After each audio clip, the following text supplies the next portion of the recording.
తిమ్మరుసు తెలివి. రాసిన వారు టి రాజగోపాలరావు గారు. విజయనగర సామ్రాజ్యానికి గొప్ప కీర్తిని తెచ్చిన శ్రీకృష్ణదేవరాయల పేరు అందరికీ తెలిసినదే. ఆయన తండ్రి సాళ్వ నరసింహరాయలు రాజ్యం చేసే కాలంలో ఆయన ప్రధానమంత్రి అకస్మాత్తుగా చనిపోయాడు. బుద్ధిశాలి అయినవాడు లభించినట్టయితే మంత్రిగా వేసుకుంటానని నరసింహరాయలు చాటింపు వేయించాడు. ఎందరెందరో మంత్రి పదవి అలంకరించటానికి వచ్చారు. కానీ వారి తెలివితేటలతో నరసింహరాయలు కొంచెం కూడా తృప్తి చెందలేదు.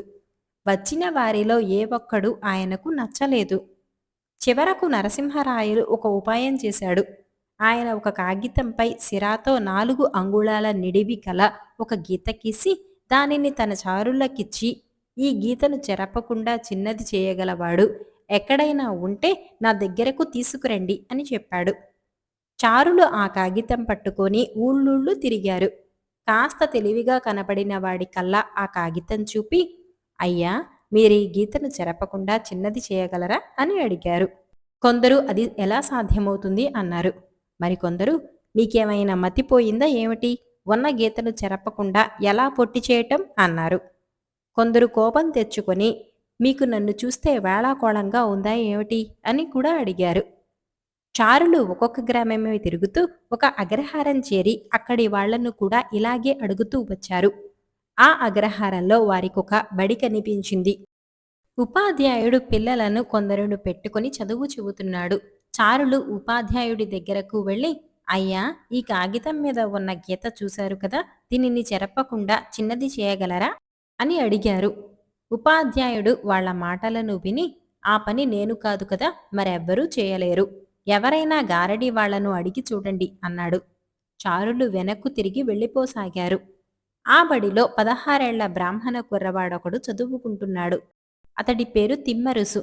అతను ఉపాధ్యాయుడితో, అయ్యా, వాళ్ళు కోరినది బ్రహ్మ విద్య కాదే, ఆ గీటు పక్కన అంతకంటే పెద్ద గీటు గీస్తే ఆ గీటు చిన్నదైపోదా అన్నాడు. ఉపాధ్యాయుడికి ఈ యుక్తి అర్థమైంది. వెళ్ళిపోతున్న చారులను వెనక్కు పిలిచి, ఏది ఆ కాగితం ఇలా ఇవ్వండి అన్నాడు ఆయన. తర్వాత 4 అంగుళాల గీత పక్కన అంతకంటే పెద్ద గీత గీసి, మీరు తెచ్చిన గీత చిన్నదైపోయింది, ఇంక వెళ్ళండి అన్నాడు. వెంటనే చారులు పరమానందంతో ఆ ఉపాధ్యాయుడికి నమస్కరించి, అయ్యా, మేము సాళ్వ నరసింహరాయలు పంపిన దూతలం. ఈ కాగితాన్ని మాకిస్తూ మహారాజు గారు ఈ గీతను చిన్నది చేసిన వారిని తమ వద్దకు తీసుకురమ్మన్నారు. ఎంతో మంది ఈ కాగితాన్ని చూసి కూడా గీతను చిన్నది చేయలేకపోయారు. మీరు కూడా చేయలేకపోయారనే అనుకున్నాం. కానీ చివరకు మీ మూలానే ఇన్నాళ్లుగా మేము పడ్డ శ్రమ ఫలించింది. మీకోసం ఇప్పుడే పల్లకీ తీసుకువస్తాం. రాజధానికి బయలుదేరడానికి సిద్ధంగా ఉండండి అని సెలవు తీసుకున్నారు. ఉపాధ్యాయుడి మనస్సులో ఆనందం పొంగి వచ్చింది. ఆయన తిమ్మరుసుతో, ఒరే బాబూ, రాజుగారు ఏదో కానుక ఇస్తారులాగుంది. నిజానికి ఆ కానుక నీకు రావలసినదే. అయినా ఈసారికి నన్ను తీసుకొని ఇదే నాకు నువ్విచ్చే గురిదక్షిణ అనుకో. నీవా చిన్నవాడవు, తెలివిగలవాడవు. ముందు ముందు ఎంతలేసి బహుమానాలైనా పొందుతావు. ఈ రహస్యం ఎక్కడా చెప్పకు అని బతిమాలుతూ అన్నాడు. తిమ్మరుసు నవ్వి, గురువుగారు, ఇంతగా నాతో ఎందుకు చెబుతున్నారు? ఆ గీతను చిన్నది చేసింది మీరే కాని నేను కాదే అన్నాడు. ఉపాధ్యాయుడికి తృప్తి అయింది. ఆయన వెంటనే గ్రామంలోకి వెళ్ళి అందరికీ తనకు రాజుగారి వల్ల జరగబోయే సన్మానం గురించి చెప్పి చారులు తెచ్చిన పల్లకి ఎక్కి రాజధానికి వెళ్ళాడు. ఆ పల్లకిలో వచ్చిన ఉపాధ్యాయుడు కాగితం మీద గీతను ఎలా చిన్నది చేసినది చారులు చెప్పగా విని నరసింహరాయలు చాలా సంతోషించాడు. కానీ చూడటానికే మూఢుడులాగున్న ఆ ఉపాధ్యాయుడు బుద్ధిశాలి అని ఆయనకు నమ్మకం కుదరలేదు. అంచేత ఆయన ఉపాధ్యాయుడికి మరొక పరీక్ష ఏర్పాటు చేశాడు.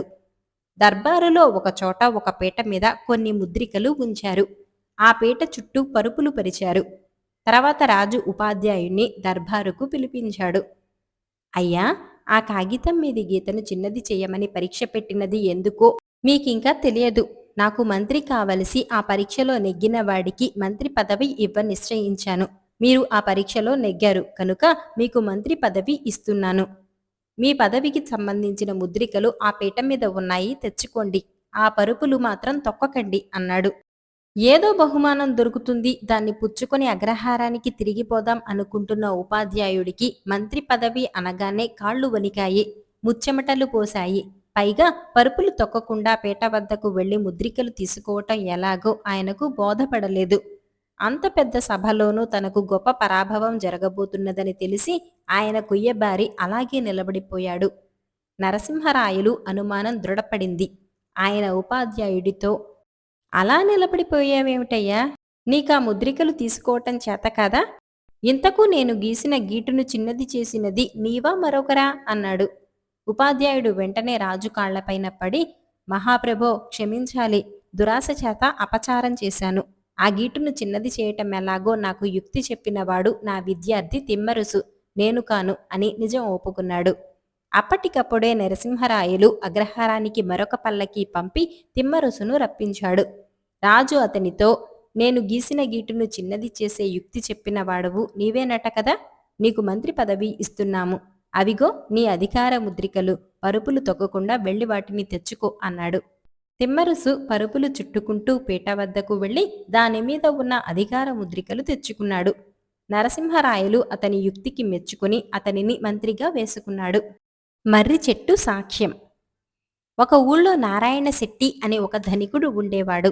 ఆయన ఒకనాడు దూరగ్రామం పోతూ ఉండగా దారిలో కోటయ్య అనే గ్రామస్తుడు ఎదురుపడి, బాబూ శెట్టిగారు, ఇల్లంతా కూలిపోయింది. తొలకరిలోపుగా బాగు చేయించుకోకపోతే నేను పిల్లలు ఏ చెట్టు కిందనైనా నిలబడాల్సిందే. 200 రూపాయలు ఇప్పించరా? ధాన్యం అమ్మగానే మీ బాకీ తీర్చేస్తాను అని దీనంగా ప్రాధేయపడ్డాడు. నారాయణ శెట్టి చాలా మెత్తటి మనిషి. కోటయ్య మాట తీసేయలేక అప్పటికప్పుడే తన దగ్గర ఉన్న సొమ్ములో నుంచి 200 తీసి ఇచ్చాడు. కోటయ్య అనుకున్న ప్రకారం ఆ బాకీ తీర్చలేదు. అప్పటికే ఒక పంట చెల్లిపోయింది. అయినా నారాయణ శెట్టి బాకీ అడగలేదు. ఇంకో పంట కూడా ఇంటికి వచ్చేసింది. ఒకనాడు శెట్టి కోటయ్యను రమ్మని పిలిపించి, మంచిగా, ఏం కోటయ్య, ఆ బాకీ చెల్లు వేయకనే పోతివి? ఏడాది వెళ్ళి రెండో ఏడు కూడా జరుగుతున్నది కదా అన్నాడు. బాకీ ఏమిటి? అన్నాడు కోటయ్య ఆశ్చర్యంగా. ఇల్లు బాగు చేయించుకుంటానని ఆ ఏడు వేసవిలో దారిలో కనపడి 200 పుచ్చుకుంటివే, జ్ఞాపకం లేనట్టు మాట్లాడతావేం? అన్నాడు శెట్టి.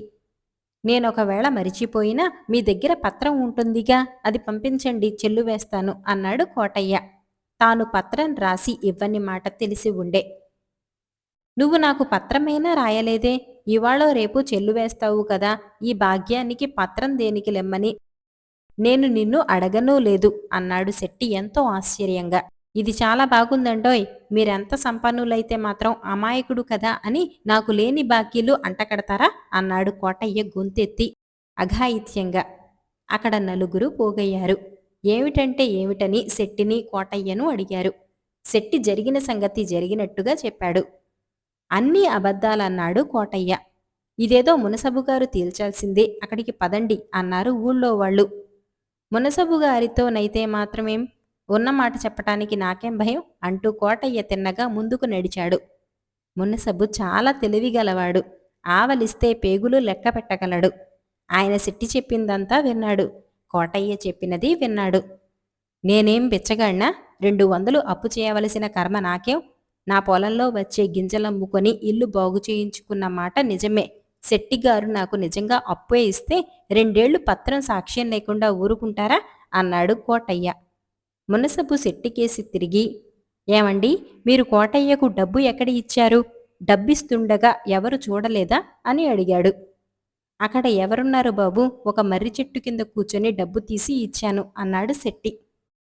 ఇకనేం, ఆ మర్రి చెట్టును సాక్ష్యం వేసుకుందాం. మీరు ఇప్పుడే వెళ్ళి ఆ మర్రి చెట్టుతో నేను రమ్మంటున్నానని చెప్పి రండి అన్నాడు మునసబు శెట్టితో గంభీరంగా.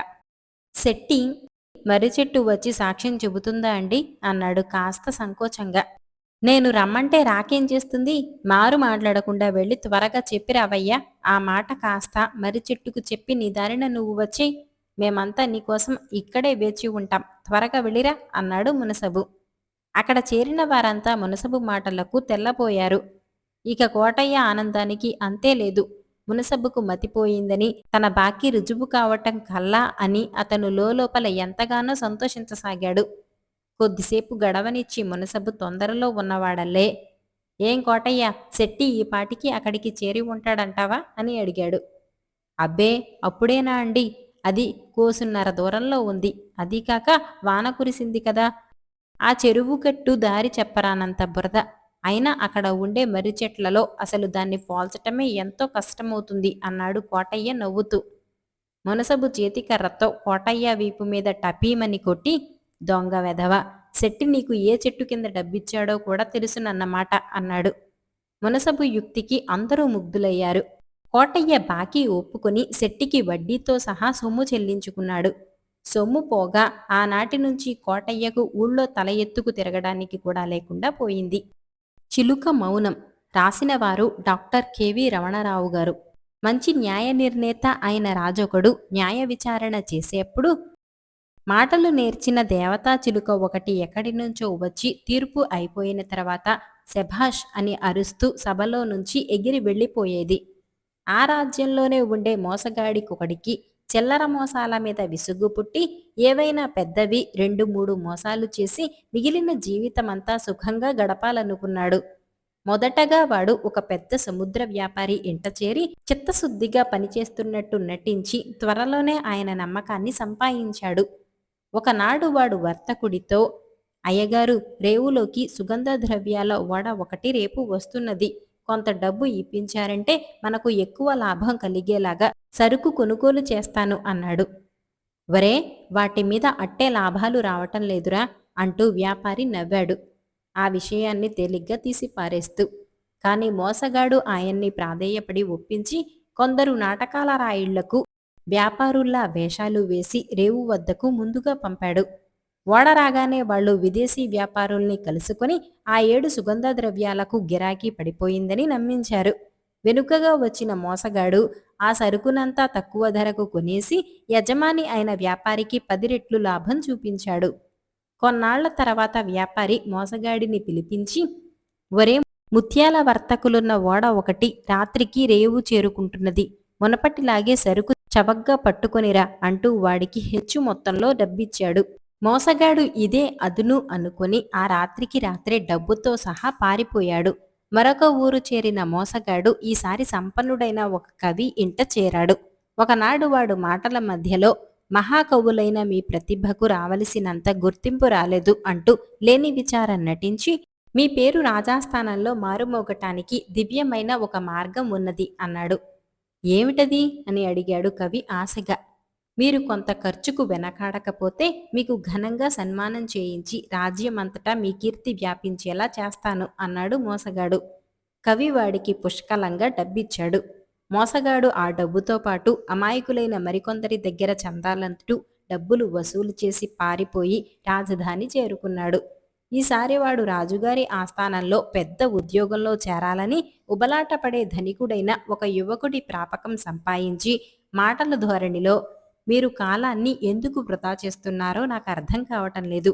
మీరు రాజుగారి కొలువులో ఉండి ఉండవలసిన వారు అన్నాడు. ఏం చేయమంటావ్, రాజాస్థానంలో పలుకుబడి గలవారెవర్నీ నేనెరగనే అన్నాడా యువకుడు విచారంగా. మీరు కొంత సొమ్ము ఖర్చు చేసేటుంటే నా పలుకుబడి ఉపయోగించగలను అంటూ యువకుడి దగ్గర పెద్ద మొత్తంలో డబ్బు తీసుకుని పారిపోతూ వాడు అనుకోకుండా రాజభటులకు దొరికిపోయాడు. రాజు విచారించి మోసగాడికి కఠిన కారాగార శిక్ష విధించాడు. సభలో ఉన్న వాళ్ళందరూ హర్షధ్వానాలు చేశారు. కానీ అక్కడ ఉన్న చిలుక మాత్రం మౌనం దాల్చింది. ఇది చూసి రాజు కొంతసేపు తీవ్రంగా ఆలోచించి ఫిర్యాదు చేసిన ముగ్గురికి తేలికపాటి శిక్ష విధిస్తున్నట్టు ప్రకటించాడు. చిలుక శభాష్ అంటూ ఎగిరి వెళ్ళిపోయింది. మహారాజా, ఇది అన్యాయం. మోసం చేసింది వాడు, మోసపోయిన వాళ్ళం మేము అన్నారు వర్తకుడు, కవి, ధనిక యువకుడు ఒకేసారి. రాజు వ్యాపారి కేసి చూస్తూ, సుగంధ ద్రవ్యాల మీద మొదట వచ్చిన లాభం అన్యాయమని తెలిసి మళ్ళీ దురాశకు పోవటం నీ తప్పు అన్నాడు. తర్వాత కవితో, నీ స్థాయికి మించిన పేరు రావాలనే కీర్తిదాహంతో ప్రవర్తించటం నీ తప్పు అన్నాడు. రాజు ధనిక యువకుడికేసి తీవ్రంగా చూస్తూ, అర్హత లేకపోయినా లంచమిచ్చి కొలువు సంపాదించాలని నువ్వు తప్పుదారి తొక్కావు అన్నాడు. ముగ్గురు సిగ్గుతో తల వంచుకున్నారు. ఏ బలహీనతలు లేని వాళ్లను ఏ మోసగాళ్లు ఏమీ చేయలేరని అప్పటికి గాని వాళ్లకు అర్థం కాలేదు.